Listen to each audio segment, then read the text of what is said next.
movies mystery here. Today, I'm going to explain a dystopian science fiction action thriller film called What Happened to Monday. Spoilers ahead. Watch out and take care. In 2043, the population of the Earth has multiplied many folds.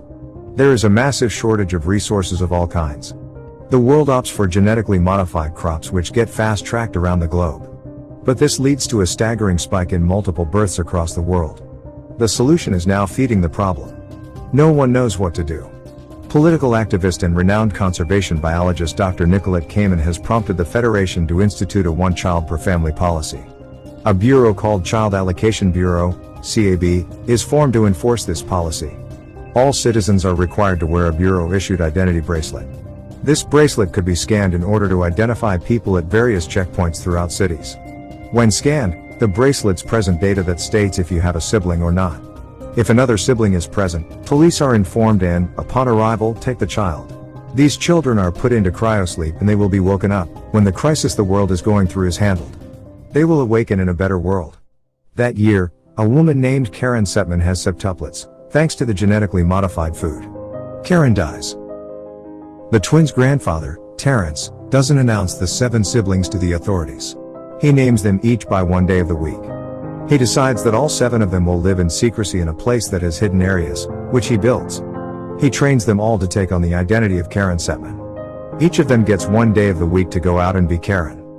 Sunday will get to go outside on Sunday, Monday on Monday, Tuesday on Tuesday, and so on. They grow up sharing the identity of Karen. When each of them comes back home, they explain to the others how their day was. This step is important as it allows the next girl to go out and continue being Karen. They are all fitted with electronic bracelets that are hacked by Terrence so that they could all be identified as Karen Septman. These bracelets are also fitted with GPS so that their location could be known when they are out of the house. Terrence also makes a hiding place that they could use when someone comes to the apartment. One Saturday is attending a ballet contest, but Thursday decides to sneak out and skate. So when Saturday comes back, Thursday is still missing. Terrence is very worried. Suddenly they hear a knock on the door and they all immediately hide in their hiding place except Saturday. Terrence immediately takes a gun and carefully opens the door. It turns out that the person is Thursday who has returned, but tragically Thursday gets her index finger cut off because she fell off the skateboard. Since all of the girls need to look the same, Terrence cuts the index fingers off all the other girls starting from Monday. 30 years later, when they are adults, their grandfather has died and they also have different characteristics and appearances. Monday is the firstborn, and she's the good girl, the golden child, the A-type personality, and she, of all the sisters, embrace the collective identity. Tuesday is the paranoid pothead, a little bit of a loose cannon. Wednesday is the athletic one, the fighter of the bunch. Thursday is the bad girl, she's the rebel, and she craves her own identity and autonomy.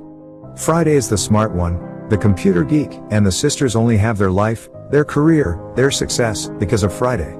Saturday gets to hang out on Saturday, be homeschooled, and never went to work probably a day in her life, so she's the wild child, she's the lucky one, she gets to party her face off. And Sunday is the caregiver, she goes to church on Sunday, and is supposed to be the believer of the bunch. As they have different appearances, the sisters use wigs and makeup to cover any identifying features. On one Monday, it's time for Monday to go out of the house, but she is too nervous because that day, Karen Septman is going to give a presentation at the office to get a promotion. Monday prepares her disguise. On her way to the office, at a checkpoint, Monday runs into Adrian, a CAB agent. He is checking her identity and talks to her. Arriving at work, Monday meets Jerry in the elevator, who is also eyeing for the promotion. Jerry tells Karen that he knows her secret and blackmails her to get the promotion. At night, the sisters are waiting for Monday who hasn't returned home. They track the GPS location of Monday's bracelet, but strangely her whereabouts cannot be traced. The sisters freak out and assume something happened to Monday. Next day, Tuesday heads out to work and tries to act normal. Tuesday learns that Monday got the promotion and met Jerry at a bar. Before she can investigate further, CAB agents detain her and cut off her communications. In the CAB facility, Adrian sees Tuesday escorted to a cell, where she meets Nicolette Kamen, head of the CAB. Kamen reveals that she knows that Tuesday has many siblings, and she knows there are still 5 of her twins living in her apartment. Then a CAB agent named Joe grabs Tuesday and points a knife at her. In the apartment, the 5 remaining sisters begins to panic. Not long after, CAB agents come and enter their apartment with Karen's eye to bypass a retinal scanner. A fight ensues between the CAB agents and the sisters. The sisters manage to defeat the agents, but Sunday is shot and she dies. The remaining 4 sisters are crying over Sunday's death and getting more depressed. At the apartment, Friday learns that the eye is Tuesday's, and the sisters suspect Jerry may have sold them out. The next day, Wednesday leaves without disguising herself and confronts Jerry. However, it turns out that Jerry doesn't know anything about Karen's identity as one of 7 people. All he knows is that Karen has a contract with Nicolette Kamen. He reveals that Karen got the promotion when she sent millions of euros to Kamen to fund her campaign. He doesn't know any other detail. Not long after, a CAB sniper kills Jerry, so Wednesday immediately flees his apartment, but unfortunately, a CAB agent, Joe, manages to corner Wednesday. He finally shots her dead. In the twins' apartment, someone knocks on their door. Only Saturday, Friday and Thursday are remaining in the apartment. Friday and Thursday immediately hide, and Saturday opens the door. It turns out that the person is Adrian, a CAB agent. Adrian flirts with Saturday, however Saturday doesn't recognize this person. Saturday finally realizes Adrian has a romantic relationship with one of them. Adrian invites Saturday to go to his apartment. She asks for a timeout and goes in to meet with her sisters. Thursday tells Saturday to go with Adrian because Adrian is a CAB agent, so they might get a clue about Monday's whereabouts. Friday also tells Saturday to secretly sync her bracelet with Adrian's to be able to hack into the CAB server. Saturday finally agrees and goes with Adrian to his apartment. At his apartment, Saturday digs information from Adrian. It turns out that Monday was the one who had been seeing Adrian. Then, Saturday secretly syncs her bracelet with Adrian's, as Friday suggested. This allows Friday to get access into CAB's servers. On a video feed, the sisters believe they have found Monday in a holding cell.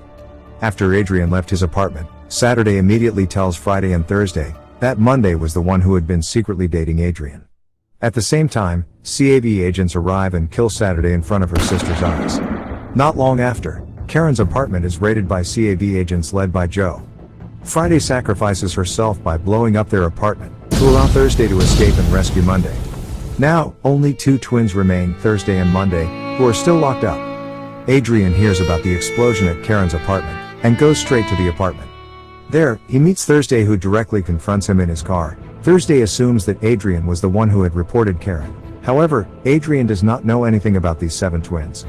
Adrian now realizes that Karen is actually a septuplet, and he claims that love Monday.